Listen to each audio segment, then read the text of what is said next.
Hermanos, he estado esta semana estudiando el Evangelio según San Juan y me he quedado realmente sorprendido de la joya que tenemos en nuestras manos, sinceramente.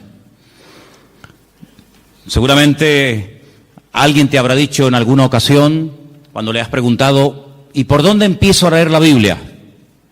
Generalmente se suele decir, por el Evangelio según San Juan.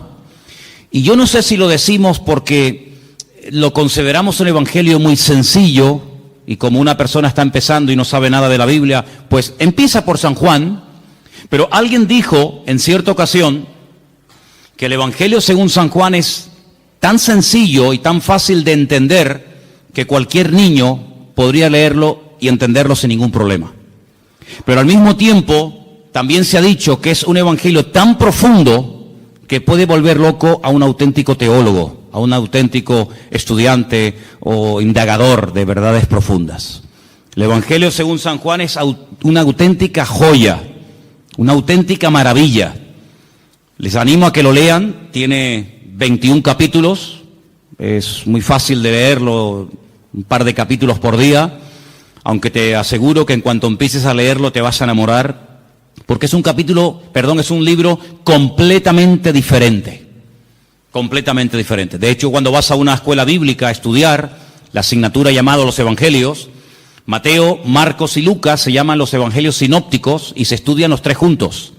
Pero hay una clase para estudiar aparte, el Evangelio según San Juan, porque es, ya te digo, completamente diferente a los demás otros evangelios. Es el último que se escribió.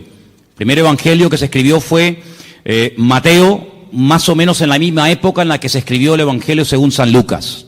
Tiempo más tarde se escribió el tercer evangelio, el que lleva el nombre de Marcos, y 70 años después de la muerte y resurrección del Señor Jesucristo, es decir, ya rozando el año 100 después de Cristo, Juan decide también contar en la historia de Jesús. Pero como dijimos la semana pasada, cuando leíamos y compartíamos el capítulo 1, es un evangelio diferente porque no es un evangelio que va dirigido, por ejemplo, a los judíos. Alguien ha dicho que si un no judío en aquella época le caía en las manos el evangelio según San Mateo, seguramente de entrada se iba a aburrir. Porque uno de los juegos, digo entre comillas, favoritos de los judíos es el tema de las genealogías. Retroceder en el tiempo, en la historia, y recordar cómo se llamaba su padre, su abuelo, su bisabuelo, su tatarabuelo, y es algo que lo llevan en la sangre, es algo que lo han mamado de pequeño, ¿no? Y en el Evangelio según San Mateo encontramos en el primer capítulo una enorme genealogía que va pues desde los tiempos de Abraham hasta el mismísimo Señor Jesucristo. Pero eso a un gentil, a un griego, le aburriría. No le llamaba para nada la atención, pero como fue escrito para los judíos, a los judíos eso les fascina, ¿no? Sin embargo, el Evangelio según San Juan, que fue escrito 70 años, como acabo de decir, después de la muerte y resurrección del Señor Jesucristo, es un evangelio que, como vamos a ver ahora ahí en la pantalla dentro de un rato, Juan tiene que seleccionar muy meticulosamente las palabras, porque a estas alturas ya hay más gentiles convertidos que judíos convertidos al cristianismo, o al Mesías, al Señor, ¿no? Por lo tanto, el vocabulario tiene que ser diferente, porque hay términos que para un judío significan una cosa y para un gentil significan otra o simplemente no significan nada. La palabra Mashiach, Mesías, prácticamente es una palabra inexistente en el Evangelio según San Juan, es una palabra que no aparece mucho, y Juan escoge palabras como por ejemplo vimos el domingo pasado la famosa palabra logos, ¿os acordáis? Juan capítulo 1, porque el logos para el griego era el que había hecho el universo, el que le daba orden, el que ponía todo en su sitio, el que hacía que todo funcionara, y entonces él utiliza esa palabra que era muy conocida en el mundo de la filosofía griega, y la emplea, y entonces él dice, el logos, ese que ustedes llaman el logos, el creador, que no tienen ni idea de lo que están hablando, yo voy a hablar de él.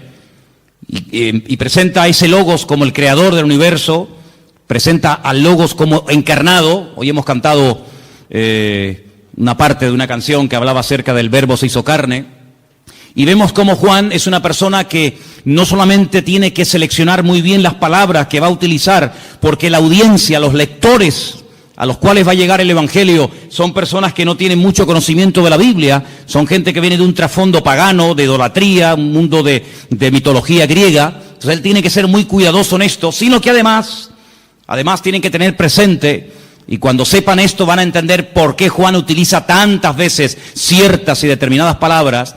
Ya habían empezado a introducirse en las iglesias herejías, las enseñanzas de los famosos gnósticos, personas que decían Dios no pudo crear el mundo, porque el mundo, el cuerpo, la materia es malo.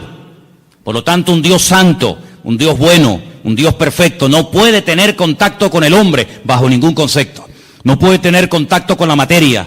Entonces ellos creían que había una serie de, así lo llamaban, emanaciones, ¿verdad? Y Jesucristo era una emanación de Dios que prácticamente no tenía nada que ver con Dios, y entonces él sí, como no era divino, como no era santo, como no era Dios, como no era creador, él sí podía tener contacto con el hombre, él sí podía tener contacto con la materia, porque al fin y al cabo él no era Dios. Y eso es lo que algunos gnósticos creían.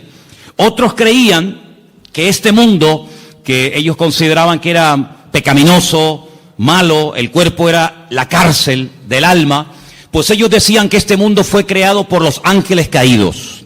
Los ángeles caídos fueron arrojados de la presencia del Señor, y como ellos eran tan malos, pero al mismo tiempo eran tan poderosos, pues ellos fueron los que crearon el mundo, los que crearon la materia, etcétera, etcétera. Sí, permítame la expresión, un cacao, un lío terrible que se estaba metiendo dentro de las congregaciones. Para colmo, había otra tendencia, otra herejía que se había metido con mucha fuerza en la iglesia, y era todo lo contrario.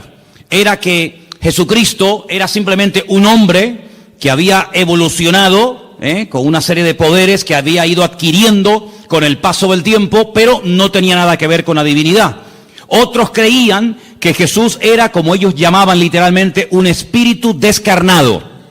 Un espíritu que cuando lo veías parecía un hombre, parecía un ser humano, pero en el fondo no era un ser humano. Realmente él no comía, no se cansaba, no tenía que dormir, no tenía ningún tipo de sufrimientos, porque era una especie de espíritu que cuando se manifestaba parecía un hombre, pero de hombre no tenía absolutamente nada. Fíjense, ante menudos follones y herejías se encontraba el apóstol Juan, y ahora tiene que presentar un evangelio convincente, claro y directo, y representar o presentar a Cristo de una forma correcta, de una forma adecuada, teniendo en cuenta la cantidad de herejías que ya se habían metido en la iglesia para este tiempo. Ahora, en este evangelio me ha llamado mucho la atención, vamos a poner la primera información en la pantalla. Hay cosas que Juan omite completamente, ni las toca. Tenemos, por ejemplo, ahí, ustedes lo pueden ver, el nacimiento del Señor Jesucristo. Juan ni lo menciona. No es que no crea en Él, evidentemente, sino que como vimos la semana pasada, el Evangelio empieza diciendo en el principio era la palabra y la palabra era Dios. Es decir, va antes de Génesis 1.1. Antes de Génesis 1.1, va a la eternidad para demostrar que no solamente Jesucristo tuvo un nacimiento físico, sino que Él era un ser eterno, ¿verdad? Creador, que en un momento determinado decide humanarse, decide tomar forma de hombre y venir a este mundo. Por lo tanto, él, el tema del nacimiento, como ya sabe que lo han tocado otros evangelistas, como por ejemplo Mateo, como por ejemplo Lucas, él ese tema no lo toca. Tampoco habla del bautismo, no es algo a lo cual Juan le quiera dar énfasis. No habla de las tentaciones del Señor Jesucristo, que aparecen muy bien explicadas en algunos evangelios. No hace mención a lo que llamamos la última cena, la cena donde Jesús parte el pan y el vino con sus discípulos y establece lo que llamamos el nuevo pacto. No habla de la agonía de Cristo en el huerto de Getsemaní, donde allí es machacado, donde allí es triturada su voluntad y donde allí, digamos, se rinde completamente al Padre diciendo no se haga mi voluntad sino la tuya. Eso ni lo toca. No habla tampoco de la ascensión de Cristo. Si quieres buscar ese tema, ese momento, en Juan no lo busques porque no lo vas a encontrar. Tampoco habla de parábolas, Por ejemplo, el Evangelio según San Mateo está lleno de parábolas. ¿Por qué? Porque él intenta presentar el reino de Dios, pero sin embargo Juan lo que intenta presentar al rey del reino de Dios, que es el Señor Jesucristo, por lo tanto no habla de las parábolas. Tampoco aparecen milagros de liberaciones de demonios. Incluso la palabra milagro, él la sustituye por una palabra que es la palabra moftim, en plural, que es la palabra señales. Y es la palabra que aparece, fijaros a dónde se remonta Juan. Juan era un hombre con un conocimiento de la palabra tremenda, tremenda.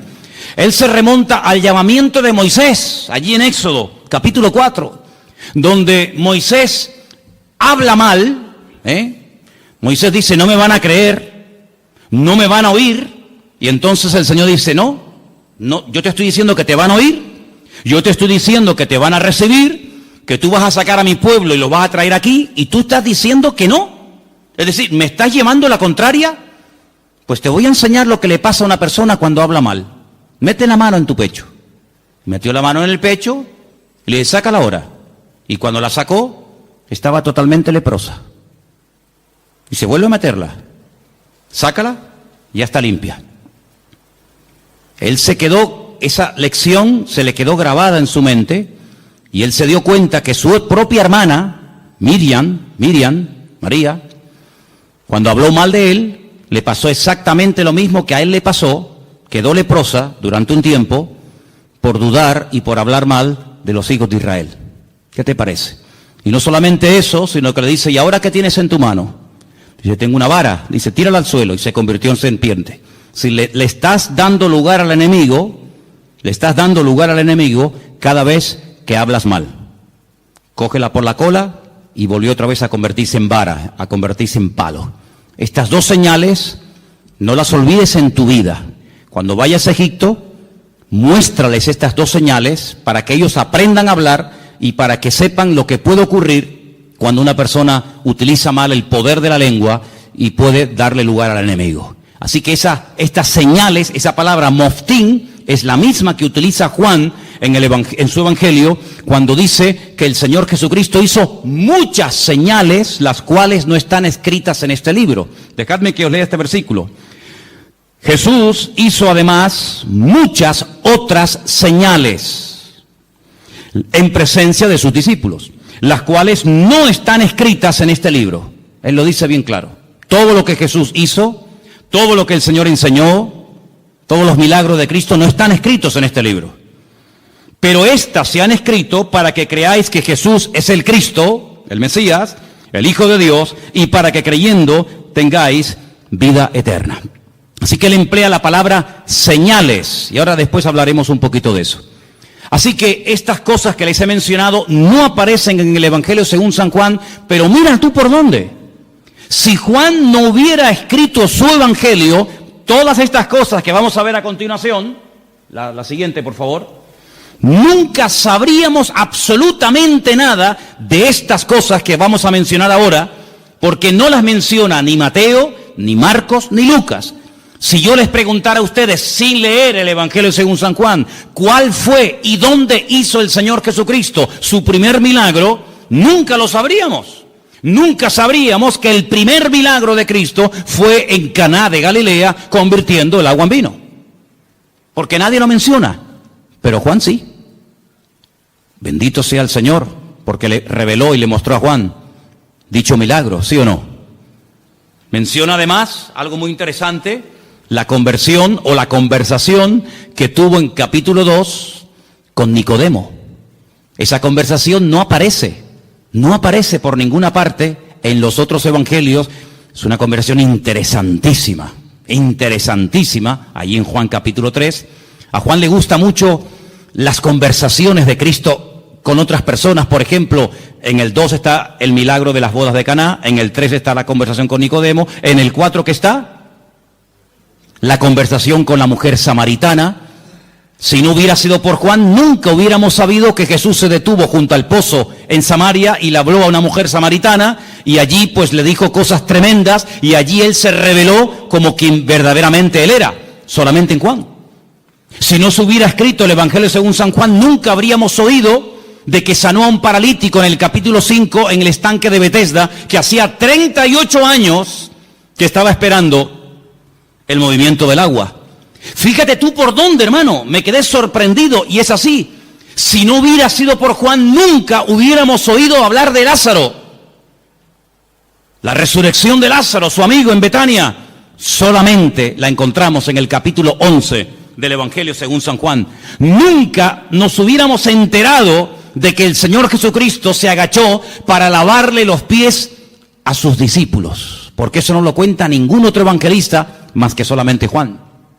Nunca hubiéramos recibido o tenido una enseñanza que va, fíjate, desde el capítulo 14 hasta el capítulo 17 del Evangelio según San Juan, hablando acerca del ministerio, de las funciones del Espíritu Santo, el bendito Consolador.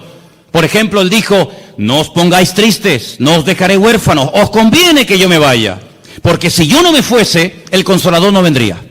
Pero cuando Él venga, porque yo le voy a rogar al Padre que os envíe otro Consolador para que esté con vosotros para siempre, Él me glorificará a mí. Él os guiará a toda la verdad. Él os hará saber lo que ha de venir. Él tomará de lo mío y os lo hará saber a cada uno de vosotros. Él además convencerá al mundo de justicia, de pecado y de juicio. ¿Qué te parece? Una enseñanza profunda del Espíritu Santo solamente en San Juan. Nunca habríamos oído el comentario despectivo, la crítica que Judas hizo cuando vio a una mujer que derramaba sobre él un vaso de alabastro con el nardo puro, aquel perfume, dice que se llenó toda la casa, y cuando él dice: qué desperdicio tan grande, haber derramado todo este perfume sobre el cuerpo de Jesús, qué desperdicio tan grande. Esto vale más de 300 denarios, un año entero de trabajo, total derramado sobre Cristo así, en un momento. Eso aparece en San Juan. Así que es un evangelio que nos da muchísima información, pero es un evangelio diferente. ¿Por qué? No solamente porque cuenta cosas que ningún otro evangelista contó, sino que los demás evangelistas, Mateo, Marcos y Lucas, nos hablan y se centran fundamentalmente en el ministerio de Jesús en el norte del país, en lo que conocemos con el nombre de Galilea. Él se quedó a vivir durante mucho tiempo en Galilea, sobre todo en la ciudad de Capernaum, el pueblo de Naún, y los evangelios, los 3 primeros, nos cuentan lo que hacía allí.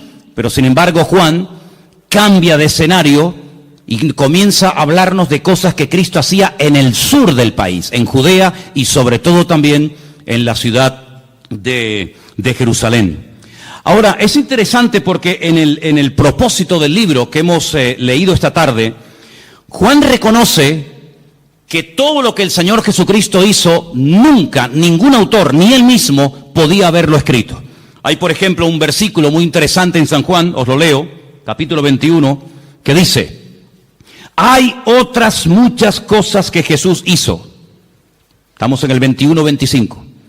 Las cuales, si se hubieran escrito una por una, pienso que ni aún en el mundo cabrían los libros que se habrían de escribir. Por lo tanto, el Evangelio según San Juan es un pequeño resumen. No es una obra completa, una enciclopedia de la vida de Cristo, sino es simplemente un pequeño resumen donde Él, a propósito, toma o escoge 7 señales y las va a presentar y nos va a presentar a Cristo de una forma muy completa. Pero una cosa que llama mucho en el Evangelio según San Juan es lo observador y la tremenda memoria que Juan tenía. Hay cosas que se pierden con el tiempo, no nos acordamos de lugares, de nombres, cosas que ocurrieron. Sin embargo, vais a ver que Juan, por ejemplo, yo he hecho una lista de cosas que cuenta Juan que demuestran que tenía una memoria tremenda, pero aparte de tener una memoria tremenda, era un hombre muy observador. Por ejemplo, él dice que cuando aquel niño dio aquellos panes y aquellos peces para dar de comer a aquella multitud, ¿os acordáis del milagro, sí o no? Él dice en su evangelio, y por cierto es el único que lo dice, que aquellos panes eran panes de cebada. Qué curioso, ¿no? Son panes de cebada. No son panes de trigo, no son panes de maíz, no son arepas, ¿no? Sino son panes de cebada. Qué curioso, ¿no? Después dice, por ejemplo, que cuando el Señor en una de las ocasiones, calma la tempestad en el mar de Galilea, habían remado 5 kilómetros. Otros evangelistas dicen, después de haber remado un rato, Juan dice, no, un rato no, remamos 5 kilómetros. Qué curioso, ¿no? Después se da cuenta de que en el primer milagro en las bodas de Caná de Galilea, no solamente dice que Jesús dijo llenar las tinajas hasta arriba, sino dice que había 6 tinajas. No dice, bueno, había tinajas, sino las cuenta, porque si no las cuenta, ¿cómo lo sabe? 1, 2, 3, 4, 5, 6 tinajas había llenas de agua que después se convirtieron en vino. Es el único que menciona, fíjate qué detalle tan curioso, esto es una persona muy observadora, pero no solamente observadora, sino que además si no estás allí, tú no te enteras. Porque les quiero decir que el único que se la jugó y que fue valiente y que estuvo al pie de la cruz hasta que murió fue Juan. Y por eso él dice que hay un momento, mientras él está agonizando en la cruz, hay un momento en el que los soldados comienzan a decir, oye, la túnica que lleva puesta este hombre es buenísima. Es una pena romperla en pedazos y un trozo para ti y otro trozo para ti. ¿Por qué no nos rifamos y echamos suertes? Y dice la Biblia que echaron suertes y a uno le tocó y se la llevó. Eso solamente lo cuenta Juan, que se rifaron la ropa del Señor. Después dice que cuando se llevan a ungir a Cristo al sepulcro, algunos dicen que lo envolvieron en una sábana y ya está. Juan dice, no, lo envolvieron en una sábana y le pusieron mirra, le pusieron aloe y había 100 libras entre mirra y aloe para envolver, para ungir el cuerpo del Señor. Es el único que dice que Nicodemo se llevó el cuerpo de Cristo para ungirlo. Es el único que dice que aquella mujer que derramó el vaso de alabastro, el vaso de nardo puro sobre el cuerpo de Jesús, dice que no solamente lo derramó, sino que toda la casa olió al perfume que olía el Señor Jesucristo. Otro detalle muy interesante. Después, por ejemplo, una de las cosas muy interesantes es que él dice que el templo de Jerusalén se tardó 46 años en ser restaurado y decorado por el rey Herodes, el único que lo dice. Es el único que menciona el detalle, muy interesante por cierto, que en Juan capítulo 4 dice que los samaritanos y los judíos como que no se llevaban entre ellos. Había un pique ahí, ni los samaritanos podían ver a los judíos, ni los judíos a los samaritanos. Son detalles muy significativos de un hombre que se fija mucho. Luego, algo que me ha llamado mucho la atención del Evangelio según San Juan, es que es un hombre que menciona lugares de Jerusalén porque se ve que conoce y se sabe muy bien mover en la ciudad de Jerusalén. Por ejemplo, menciona la puerta de las ovejas, capítulo 5, verso 2. Menciona el estanque de Betesda, capítulo 5. Menciona el otro estanque que hay en la otra punta de la ciudad, el estanque de Siloé, capítulo 9. Menciona una puerta que se llama el pórtico de Salomón, donde años más tarde o tiempo más tarde iría con Pedro, y allí orarían, ¿se acuerdan? Por el paralítico que estaba allí en la puerta del templo. Es el único que menciona el torrente de Cedrón, ese barranco que divide la ciudad del Monte de los Olivos. Él dice que el Calvario, aquel monte, tenía forma de calavera, lo registra también en su libro. Es un hombre, ya digo, tremendamente observador, una persona que conoce la ciudad de Jerusalén y se mueve por ella, diríamos, como pez en el agua. Ahora, en cuanto al tema de las herejías, Juan quería dar una imagen, una visión completa del Señor Jesucristo. Porque en aquellos tiempos estaban, como dije al principio, los que creían que Él no era un hombre, sino una especie de espíritu que se aparecía en forma humana, y estaban aquellos que decían que era tan divino, que no era un hombre. Claro, ¿cómo casar, cómo unir estas dos herejías? Hermanos, a lo largo de la historia, la iglesia, el pueblo de Dios, ha tenido que enfrentarse con un montón de problemas, de todo tipo. Pero algo que el enemigo ha utilizado y seguirá utilizando hasta el final de los tiempos contra nosotros, contra el pueblo de Dios, es tratar de meter sutilmente en las congregaciones lo que llamamos o conocemos con el nombre de herejías. ¿Qué es una herejía? Bueno, vamos a definirlo de la siguiente manera. El diablo sabe perfectamente que cuando uno conoce la verdad, cuando uno tiene un encuentro con él, cuando uno conoce la verdad, pues sabe diferenciar perfectamente lo incorrecto. Ya el ejemplo que hemos puesto en otras ocasiones, aquel hombre que trabajaba en un banco manejando todo el día divisas, manejando todo tipo de monedas. Antes había más que ahora, hoy en día con el tema del euro muchas monedas no existen, pero antes cuando viajabas por Europa, cada país tenía su moneda y tenías que cambiar franco, tenías que mandar libras, tenías que cambiar pesetas. Bueno, ya eso prácticamente ha desaparecido. Pero le preguntaron un día a un hombre que manejaba constantemente divisas. Me imagino que habrás tenido que estudiar muchísimo, ¿no? Hacer muchos cursos para diferenciar los billetes falsos de los verdaderos. Y él dijo, jamás en mi vida yo he hecho un curso para estudiar billetes falsos. Y entonces, ¿cómo sabes diferenciar uno falso de uno verdadero? Dice, porque yo he estudiado muchísimo al billete verdadero. Yo lo conozco también, su tacto, hasta cómo huele, las características del billete verdadero, lo que se tiene que ver, lo que no se tiene que ver, dónde tengo que tocar, dónde no tengo que tocar. Lo conozco tan bien que en cuanto me presentan un billete falso, digo, este es falso, este no es verdadero. Porque conozco al verdadero. Ahora, si me pongo a estudiar todo lo falso, al final sé que son falsos, pero no conozco al verdadero. Y lamentablemente vemos que hoy en día también hay gente así. Han estado un poco de tiempo en los mormones, un poco de tiempo en los Hare Krishna, un poco de tiempo en los Rosacruces, un poco de tiempo con los testigos de Jehová, un poco de tiempo con los evangelistas, un poco de tiempo con no sé quién. Al final tienen un cacao en la cabeza terrible, conocen tanto a sectas y filosofía, pero no conocen la verdad. Y Jesucristo no es uno más.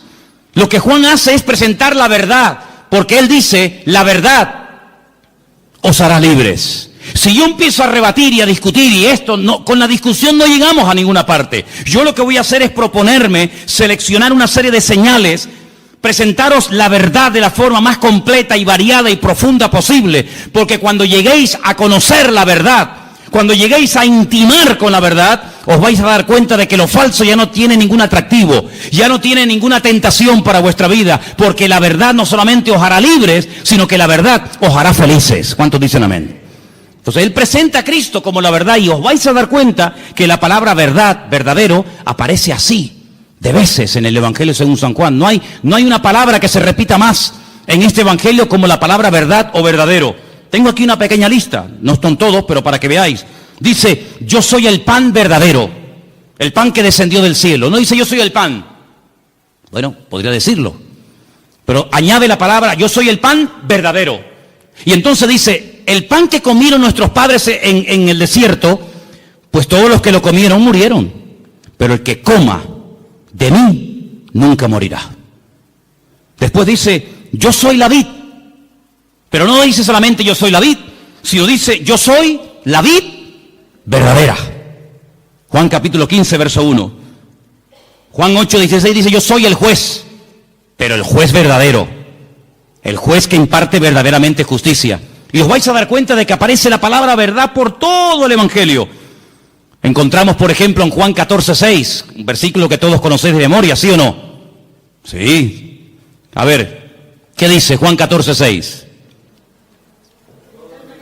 No, ese es 3:16, ese es el 3:16, el 14:6, 14:6. Yo soy el camino, yo soy la verdad y yo soy la vida. Otra vez la palabra verdad, continuamente la verdad, la verdad, la verdad, la verdad. Qué curioso que un día Pilato se le quedó mirando y le dijo, ¿y qué es la verdad? ¿Qué es la verdad? La verdad no es la iglesia evangélica, ¿sabías eso, no?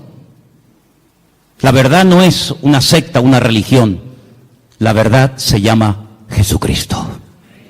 La verdad se llama Jesucristo. Y teniendo al Señor, podemos discernir entre la verdad y la mentira. Hay algunas congregaciones donde tal vez enseñan cosas que no son 100% verdad. Por eso el Señor quiere que escudriñemos la verdad, que leamos la Biblia, para que sepamos discernir y sepamos separar lo falso de lo verdadero. El apóstol Pablo le decía a Timoteo, quiero que sepas esto y lo tengas bien presente en tu vida, que dice el Espíritu de Dios que en los últimos tiempos, y lo dice claramente el Espíritu Santo, se meterán dentro de las congregaciones herejías, falsas doctrinas, doctrinas de demonios, que parecerán muy bonitas y muy atractivas. Pero para eso tenemos la palabra, para comprobar en todo momento si lo que en mi iglesia se está predicando es la verdad. Y el día que aquí no se predique la verdad, levántese y váyase. No se quede por amor a mí, no se quede por amor a los niños, no se quede por cariño a la hermana o al hermano tal. No, aquí no estamos para vernos las caras, aquí estamos para crecer y conocer y profundizar en la verdad, porque la verdad es la que nos hace libres. Y si se predica la mentira, pues lo lamento mucho, yo aquí no quiero estar ni un minuto de mi tiempo. porque la mentira esclaviza. La mentira es un veneno que le abrimos la puerta y va contaminando nuestra vida. Por lo tanto, compruebe siempre, traiga la Biblia a la iglesia, tome apuntes, escuche los mensajes, y si comprueba que algo no ha sido correcto, que le están enseñando mentira, que le están manipulando la escritura, no haga caso, sea selectivo en esto. Jesucristo vino para darnos la verdad, para abrir nuestros ojos, y la verdad se puede comprobar, no solamente experimentar, se puede comprobar, y la misma Biblia que yo uso para predicar aquí en el púlpito, la tiene usted. Léala, escudriñela, memorízala, y si ve que no coincide con la verdad, aquí tu tiempo se ha terminado, amigo. Estamos en este lugar para crecer en la verdad. ¿Cuántos dicen amén? Ahora, fíjense qué interesante, en el Evangelio según San Juan hay 7 expresiones muy interesantes, que las vamos a ver ahora, pero algo que también hace Juan, no solamente nos presenta a Cristo como el eterno, el creador, el todopoderoso, sino que además nos da ejemplos para que nos demos cuenta que a lo mejor puede haber un creyente, escúchenme bien por favor, puede haber un creyente que no lo entienda todo, pero tenemos que tener paciencia con el que no lo puede entender o aceptar todo. Si yo pusiera, vamos a poner un ejemplo, ¿no? Si tuviéramos este salón ahora mismo dividido en dos, tuviéramos este salón dividido en dos, tenemos en el centro, más o menos, ¿no? Tenemos en el centro una especie de cristal, de prisma, y proyectamos un rayo de luz desde ese lado en dirección al prisma. Todos los que están a mano izquierda verían solamente un rayo de luz, pero todos los que están a mano derecha verían 7, en 7 colores diferentes. Si yo les pregunto a los de la mano izquierda, ¿ustedes qué están viendo? Y me dicen, un rayo de luz. ¿De qué color? Blanca. ¿Seguro que veis uno solo? Contarlo bien, sí, uno solo. Vosotros, hermanos, ¿qué estáis viendo? Pues estamos viendo 7 rayos de 7 colores diferentes, pero ¿cómo puede ser que unos vean 7 y otros vean 1? ¿Quién está viendo la verdad? Todos. Lo que pasa es que unos están a un lado y otros están a otro lado. Y estos, por estar en un lado, ven más que los que están en otra parte. ¿En qué lado te encuentras de tu relación con el Señor? Hay gente que no ve más allá de lo que ven sus ojos, y por eso se hunden. Por eso se desaniman, porque no ven más allá. Y como le dijo el Señor a Pedro, no pones la mira en los 7 rayos, no pones la mira en las cosas de arriba, sino en las de la tierra. Y claro, cuando uno mira a lo de la tierra se derrumba. Cuando uno mira a lo de la tierra, uno se deprime, la fe te la destruye el mundo. Pero cuando tú levantas la mirada, tú ves más allá. Y eso es lo que Juan quiere. No solamente presentarnos al Señor Jesucristo como divino, como creador, como un ser eterno, sino que también lo presenta como humano. Y fijaros las citas que os voy a dar para los que tomen nota, ¿no? En capítulo 2, verso 15, vemos a Cristo enfadado, con un látigo. Comienza a echar fuera a todos los que vendían en su casa y los llama ladrones. Me habéis convertido mi casa en cueva de ladrones. En el capítulo 4, verso 6, te lo encuentras cansado y sediento junto a un pozo, pidiendo un vaso de agua a una mujer samaritana. El verbo hecho carne, cansado del camino, pidiendo agua. Sus discípulos en el capítulo 4, verso 31, le daban de comer, porque lo notaban que era la hora de comer y él no había comido. En el capítulo 11, prácticamente todo el capítulo te lo encuentras llorando, quebrantado, emocionado, identificándose con el dolor de haber perdido a un amigo, a un ser querido. En el capítulo 1 y en el capítulo 8, verso 58, te lo encuentras en su preexistencia, Te lo encuentras que él sabe perfectamente lo que tiene la persona. Por eso Cristo no es un hombre que hace muchas preguntas. Ponte un día a hacer un estudio, te animo a que lo hagas. Empieza a buscar en la Biblia cuántas preguntas Cristo hacía. Generalmente muy pocas. Y la pregunta es ¿por qué? ¿Por qué Jesús no preguntaba cosas a la gente? Porque Él tiene todas las respuestas. Porque Él sabe todas las respuestas. Nosotros para saber ciertas cosas tenemos que preguntar, ¿y cómo fue? ¿Y dónde no fue? ¿Y quién estaba? ¿Y quién no estaba? ¿Y estabas tú? ¿No estabas tú? ¿Y fue arriba? ¿Fue abajo? ¿Era de noche? ¿Era de día? Tenemos que hacer muchas preguntas. Él no hace apenas preguntas, porque Él tiene todas las respuestas. Encontramos en el capítulo 17, verso 5, a Jesús, lo encontramos diciendo que Él tuvo gloria con el Padre. La misma gloria que tenía el Padre, Él la tenía. Y lo encontramos bajando del cielo en el capítulo 6. Pero fíjate tú qué interesante.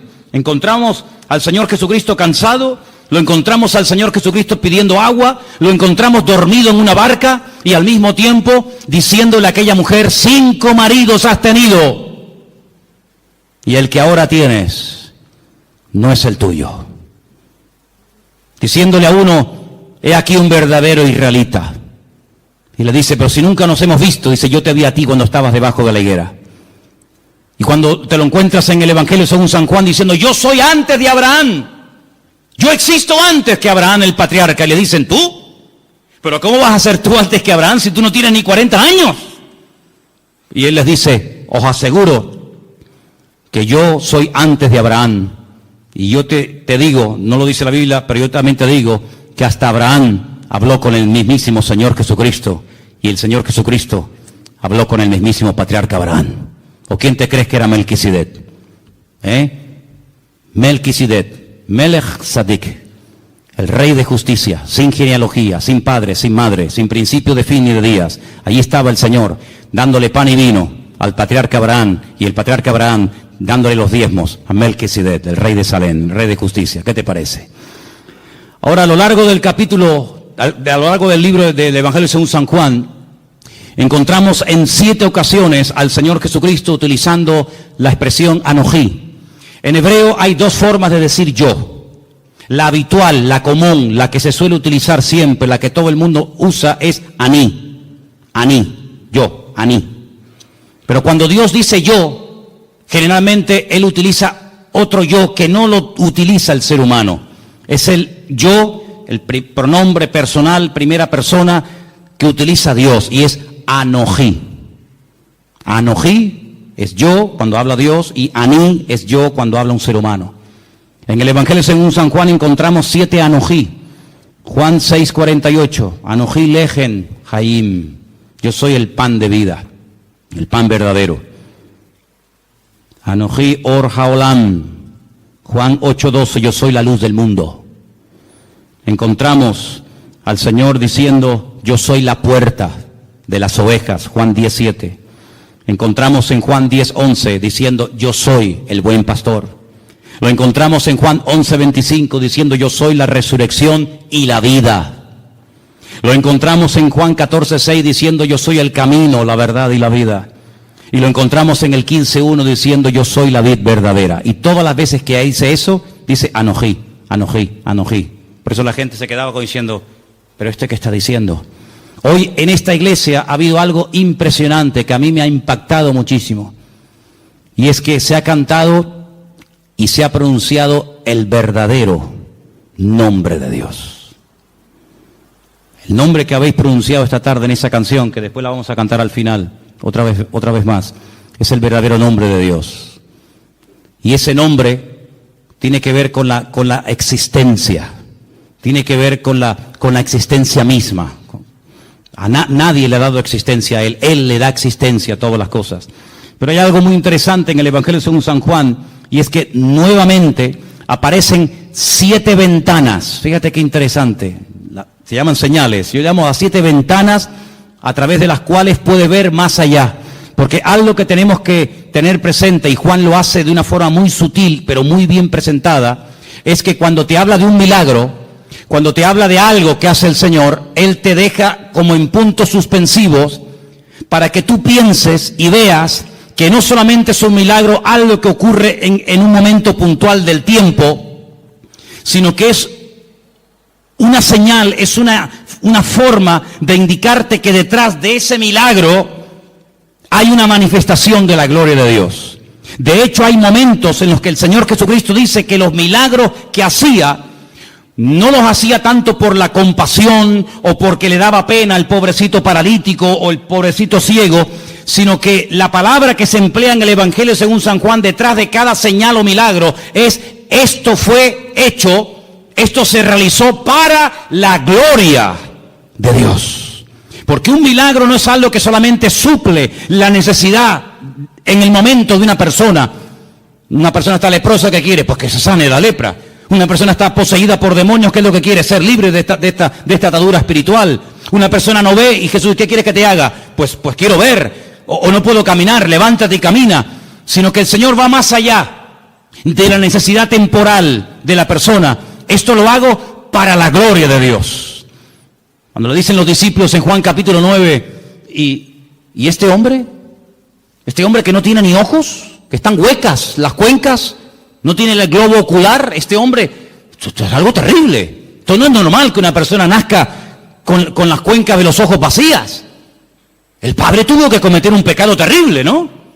Y este es el castigo de Dios, o él mismo. Y Jesús le dijo, ni una cosa ni otra. Este hombre nació así, sin posibilidad de ver. Si a este hombre ni operándolo, el mejor oftalmólogo del mundo, no podría devolverle la vista a este hombre, porque este hombre no tiene globo ocular, está hueca, no tiene nada. Yo solamente he visto a un hombre en toda mi vida así. Ciegos hemos visto todos y de vez en cuando pues vemos a algún ciego, pero solamente vi a un hombre en la puerta de Damasco en Jerusalén hace unos cuantos años atrás. Lo vi y me llamó tanto la atención porque tenía la cuenca de los ojos hueca, vacía, no tenía el globo ocular. Así era el problema de este hombre. Y los discípulos nunca habían visto algo semejante. Le dicen, pero, ¿qué pecado terrible tuvo que cometer sus antepasados o él para nacer así? Y Jesús dijo, ¿no sabes por qué este hombre ha nacido así? Ya estamos buscando siempre, perdonen las cuatro patas a los gastos, ¿no? Que si una maldición, que si un trabajo de hechicería, que si el pecado del abuelo, que si una maldición hereditaria. No, mira, quítense todo ese rollo de la cabeza. ¿Saben? Les voy a decir la verdad. ¿Saben por qué este hombre nació así? Para que se manifieste hoy delante de todos ustedes la gloria de Dios. Entonces, ¿qué hace el Creador? ¿Qué hace el Señor? Coge barro, le hace el globo ocular, como una albondiguilla, ¿no? Se la pone en los ojos y le dice, vete a lavarte al estanque de Siloé, que está en la otra punta, allí bajando el torrente de Cedrón, vete allá a lavarte. El pobrecito va calladito, sin protestar, humilde. Cuando llega al estanque de Siloé, el hombre se quita el barro de los ojos y vuelve viendo. Y los judíos le dicen, pero tú no puedes hacer eso. Hoy es Shabbat, no se puede quebrantar el Shabbat. Y dice, ¿cómo que no? El que me dijo, el que me untó los ojos con barro, él fue el que me dio la orden, discutan con él si quieren. Ese hombre es un pecador, le dicen, es un pecador. ¿Un pecador? Pues menudo pecador, porque ustedes siendo tan santos y tan religiosos, nunca me solucionaron mi problema, y este que ustedes dicen que es un pecador, me ha mandado a lavarme al estanque de Siloé, y regreso viendo, y nunca, le dice el ciego a estos religiosos, nunca se ha oído en la historia, y se ve que conoce la Biblia, nunca se ha oído en la historia que un pecador, que un hombre malo, le haya dado la vista a un ciego. Y además solamente os digo algo, yo solamente sé que antes era un ciego y que ahora veo. Y llaman a los padres y entrevistan a los padres, le dicen, ¿este es vuestro hijo? Dice, sí.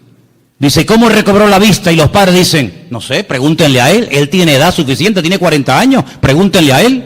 Y ahí empieza un tira y una floja, que si fui, que si sí, que si no, que si se puede, que si no se puede. Hermano, el cumplimiento de un mandamiento no evita o no nos impide que cumplamos otros. Si yo por cumplir con un mandamiento me olvido de que la Biblia no solamente tiene uno, sino tiene cientos de mandamientos, estoy cometiendo una gravísima equivocación. Estoy haciendo un sobreénfasis sobre algo que ni siquiera prohíbe la Biblia. Y este hombre al final, con un humor tremendo, le dice, ¿será que me estáis preguntando tantas cosas porque también ustedes se quieren convertir en discípulos de él? Y le dicen, nosotros no tenemos necesidad de convertirnos ni ser discípulos de nadie. Y lo echaron de la sinagoga, dice la Biblia. Lo echaron. Claro, cada vez que lo veían en el culto, amigo, era un testimonio. Y Jesús se lo encuentra al día siguiente, le dice, ¿qué te pasó? Y le dice que me echaron de la sinagoga. No me dejan congregarme. Se enfadaron contigo. Y le dice Jesús, ¿tú crees en el Hijo del Hombre? ¿Tú crees en el Mesías? Dice, ¿y quién es ese? Dice, yo, el que estoy hablando contigo. Dice, claro, Señor, ¿cómo no voy a creer en ti? Increíble, ¿eh? Todo esto lo cuenta San Juan. Si no fuera por este hombre, si no fuera por este evangelio, nos hubiéramos perdido cosas tremendas. Pero sobre todo algo que me llama la atención, que yo creo que Juan lo hizo a propósito. Lo dejó para el final, y quiero que lo leamos en esta tarde. Es el capítulo 21, donde se produce algo que ni Mateo, ni Marcos, ni Lucas jamás contaron. Yo no sé si les dio vergüenza o por respeto, no lo sé, pero nunca fueron capaces de tocar este tema. Pero otra vez encontramos una característica típica del Evangelio según San Juan, y son las conversaciones que tiene con distintas personas. Lo vimos hablando con la samaritana, lo vimos hablando con Nicodemo, y ahora vamos a ver a Jesús en el capítulo 21, casi al final del libro, hablando con un discípulo. Capítulo 21, Jesús se aparece a sus discípulos. Qué interesante. Después de esto, Jesús se manifestó otra vez a sus discípulos junto al mar de Tiberias, y se manifestó de esta manera. Qué interesante, ¿no? Estaban juntos, cuenten, Simón Pedro, Tomás el Didimo. ¿Qué significa el Didimo? ¿O el Dídimo? ¿Qué significa? Significa el gemelo. Tomás era hermano gemelo de otro. Natanael, el que era de Caná de Galilea, los hijos de Zebedeo, hijos, hablan plural. ¿Quiénes eran? Juan y Santiago. Y otros dos de sus discípulos. Simón Pedro les dijo: voy a pescar. Ellos le dijeron: vamos también nosotros contigo. Fueron y entraron en una barca, y aquella noche no pescaron nada. Nada. Toda la noche, para arriba, para abajo, echa la red aquí, echa la red, nada. Cuando ya iba amaneciendo, fíjate tú, amaneciendo ya, se presentó Jesús en la playa, mas los discípulos no sabían que era Jesús. Estaban cansados, estaban reventados, toda la noche pescando. Además, cuando tú estás pescando, los que habéis ido alguna vez a pescar, cuando uno está pescando, las horas se te pasan volando, disfrutas que no veas. Pero cuando estás hecha y no pican, es aburridísimo, estás hasta de mal humor. Les dijo Jesús: hijitos, ¿tenéis algo de comer?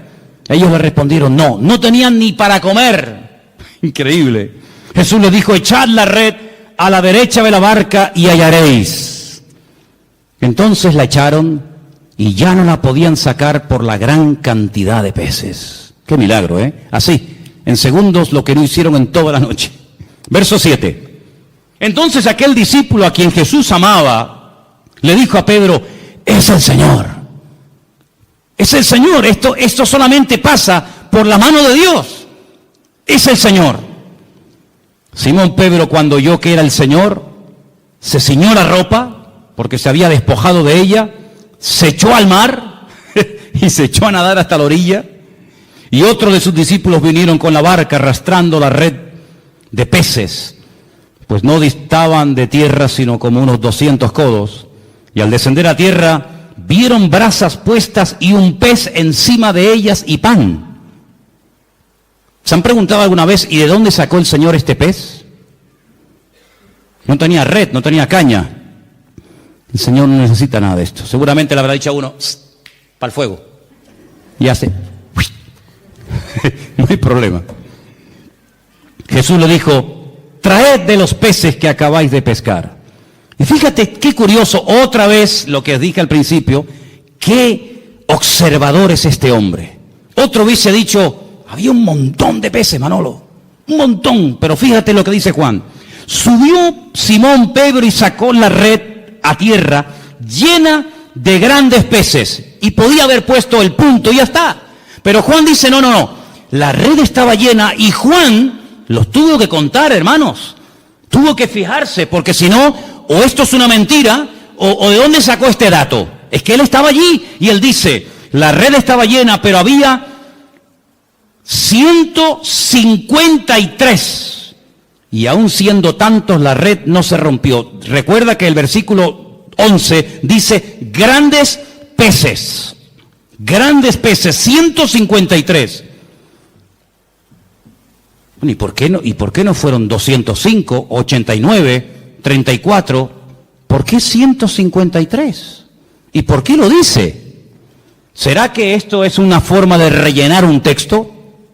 Siempre hemos dicho y hemos enseñado que en la Biblia no sobra nada. Amén, hermanos. Todo tiene una razón, todo tiene una explicación. El idioma hebreo es alfanumérico. Las letras son números, los números son letras. Juan hace así y dice 153. Juan es judío, Juan no es canario, no es alemán, no es latinoamericano, Juan es judío. Juan ve letras y al momento ve números y ve letras. Es la mentalidad, está en el chip del cerebro del judío. El judío hace así y ve una palabra y sabe cuánto suma la palabra, porque cada letra es un número y cada número es una letra.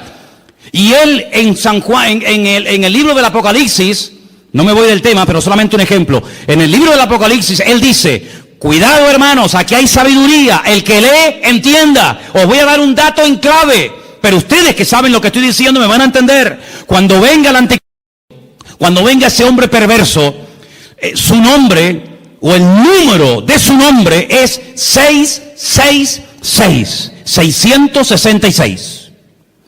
Claro, hay muchos nombres que coinciden. Por ejemplo, otro día cuando les comentaba el tema, cuando decide Shechem ben Hamor, Siquén, hijo de Amor, suma 666, curiosamente. Pero Juan es un hombre, como buen judío, que conoce el tema de las letras y de los números.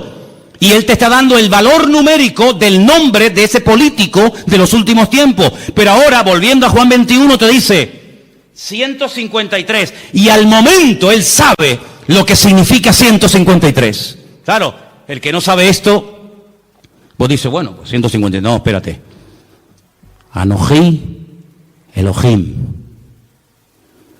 Si pusiéramos aquí en una pizarra la palabra Anoji Elohim, yo soy Dios, suma 153. Es decir, esta es la firma, amigo. Cuando ves un cuadro, dices, qué hermoso, a ver. Picasso. ¿Quién hizo este cuadro? Goya. ¿Quién produjo este milagro? Así, en segundos, lo que no pudimos hacer en toda la noche. 153. ¿Quién hizo esto? Anoji Elohim. Yo soy Dios, yo soy el Todopoderoso. ¿Cuántos dicen amén? Entonces le pone el cuerpo, mi madre, ay Señor. Les dijo, venid, coman. Ya saben quién ha hecho esto.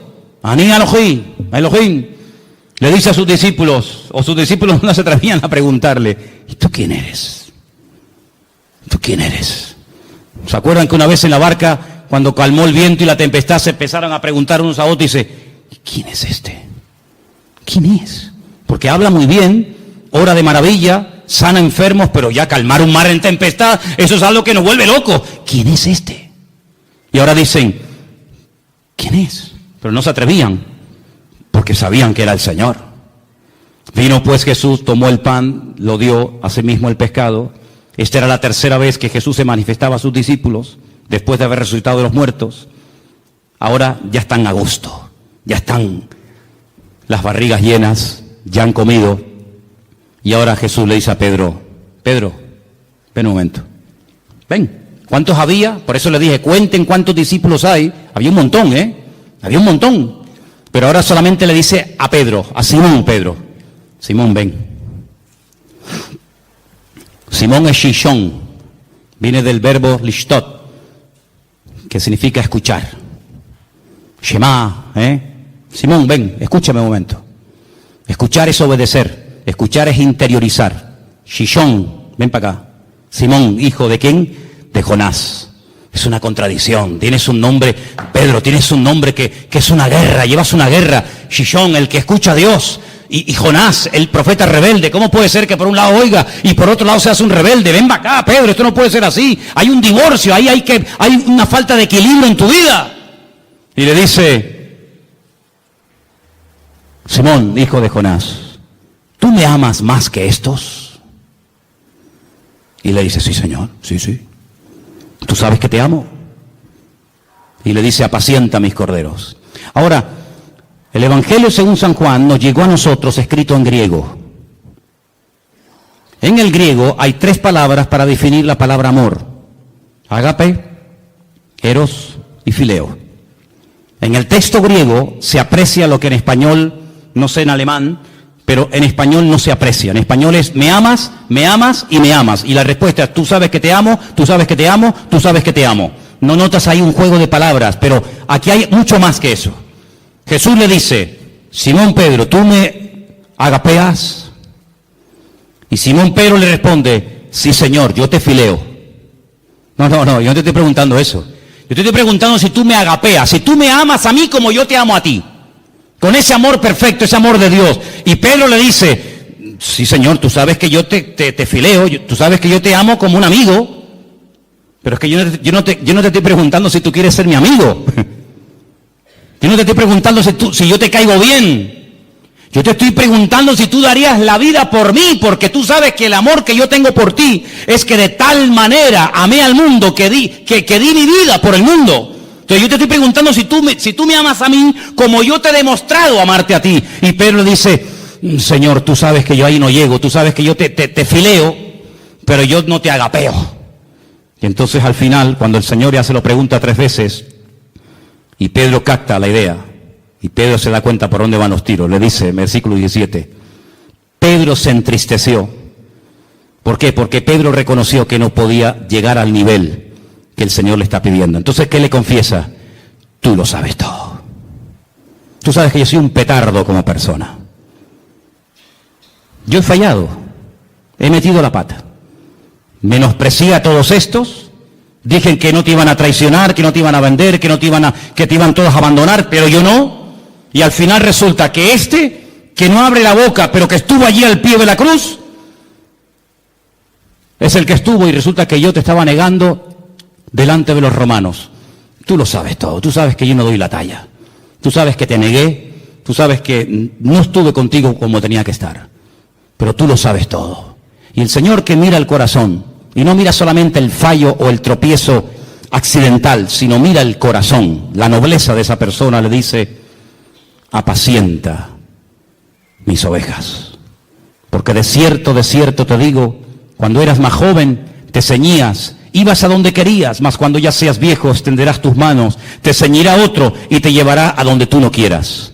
Y esto dijo, dando a entender con qué muerte había de glorificar a Dios. Y dicho esto, añadió, sígueme. Vemos en el Evangelio según San Juan, ¿te imaginas que hubiera terminado en el capítulo 20? ¿Te imaginas que hubiera terminado en el capítulo 21, verso 14? Que el Evangelio terminara así, lee el 14. Esta era la tercera vez que Jesús se manifestaba a sus discípulos y después de haber...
Resucitado de los muertos. Amén. Cerramos el Evangelio y todos estaríamos tan contentos, ¿sí o no?, de tener un Evangelio maravilloso. Pero gloria a Dios por el capítulo 21. Porque el capítulo 21 nos muestra que el Señor Jesucristo se va a Galilea, va a buscar, claro, pero es que el Padre también buscó al hombre que le falló. Adán, ¿por qué te escondes? ¿Dónde estás?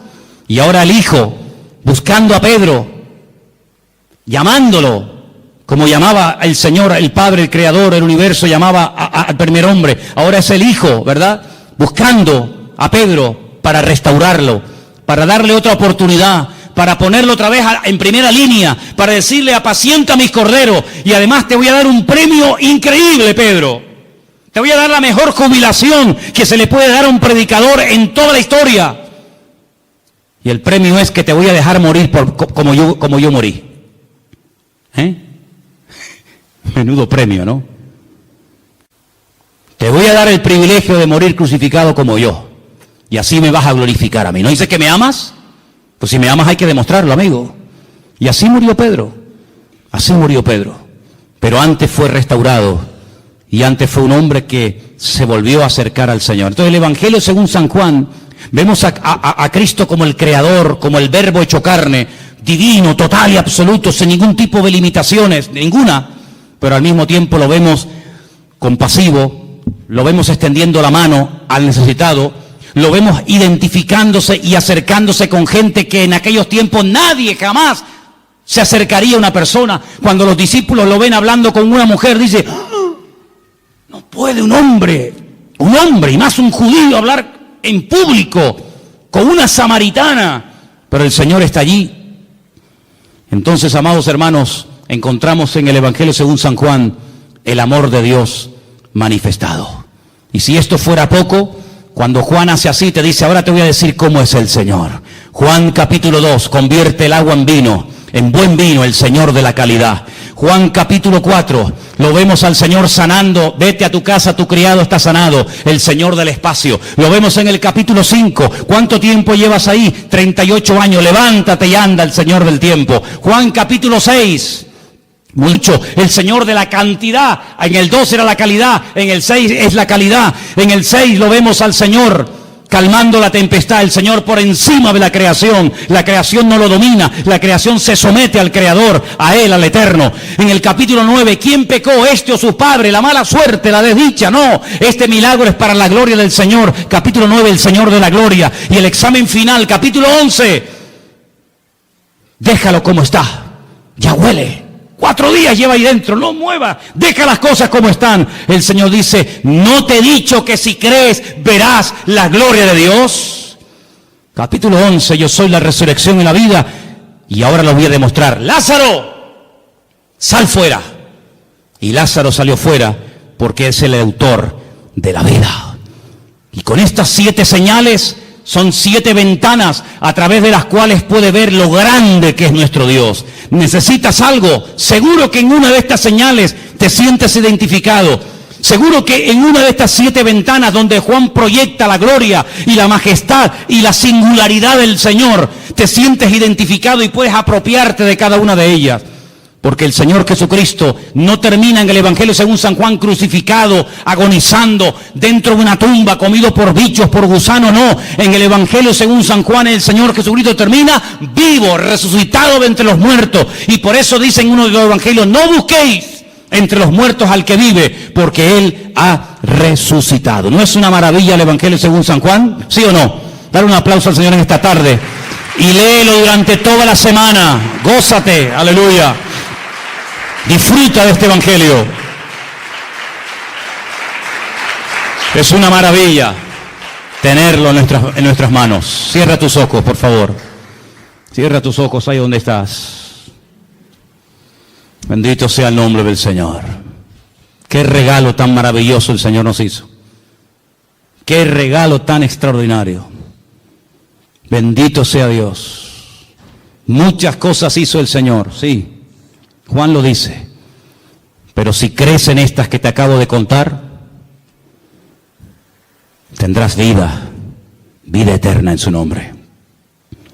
Y en esta tarde, Señor, te damos gracias porque hemos conocido la verdad y la verdad nos ha hecho libres. Aleluya. Gracias, Señor, gracias. La verdad no se puede comprar con dinero. No nacemos conociendo la verdad. La verdad tiene nombre, hay que buscarla. A veces la verdad cuesta encontrarla porque buscamos en caminos equivocados. Pero cuando buscamos adecuadamente, la verdad sale a la luz. Y si buscas la verdad, búsquela en las páginas de la Biblia. En la Biblia encontrarás al Dios verdadero, al Dios vivo, al Dios todopoderoso, manifestándose a la humanidad. Santo es el Señor. Quiero que le des gracias en esta tarde al Señor ahí donde está sentado, por tener el privilegio de tener la verdad en tu corazón, en tu vida, y también entre tus manos la Biblia, la espada del Espíritu, el mapa del viajero, la brújula del piloto, la palabra de Dios viva y eficaz, el espejo donde vemos la gloria de Dios, el pan de vida, el martillo que golpea la piedra, el fuego que calienta el espíritu y el alma. Bendito sea Dios. Esta tarde recibe toda la gloria, Dios mío. Recibe toda la alabanza. Oh Yahweh, Dios Todopoderoso, aleluya. Quiero que en esta tarde te regoces y te regocijes ahí sentado donde estás, sin moverte, ahí quieto. Quiero que escuches la letra de esta canción con tus ojos cerrados. Escucha el nombre de tu Dios. Escucha el nombre del eterno Dios. Aleluya. Vamos a gozarnos en el Señor. Tu aliento de vida, del polvo la humanidad formó.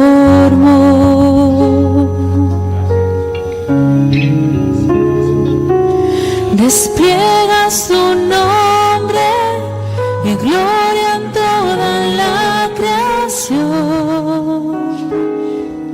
Oh, Santo Dios,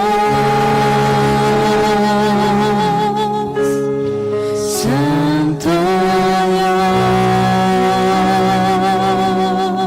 Dios, siempre guardas tus palabras, siempre cumples tus promesas, por amor